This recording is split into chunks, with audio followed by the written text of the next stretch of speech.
Thanjavur breeze பல்கலைக்கழகத்தில் பாரம்பரிய அறுவடை திருவிழாவான பொங்கல் விழாவை மிகுந்த உற்சாகத்துடனும் கலாச்சார பெருமையுடனும் கொண்டாடினர்.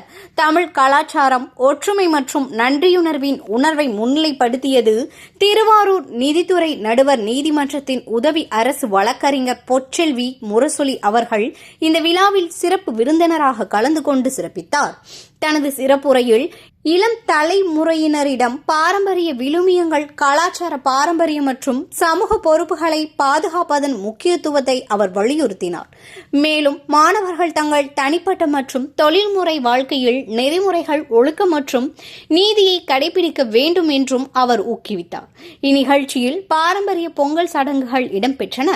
பொங்கல் தயாரிப்பு கோல போட்டிகள், நாட்டுப்புற நடனங்கள் மற்றும் மாணவர்களின் கலாச்சார நிகழ்ச்சிகள் ஆகியவை தமிழ்நாட்டின் செழுமையான பாரம்பரியத்தை பிரதிபலித்தது.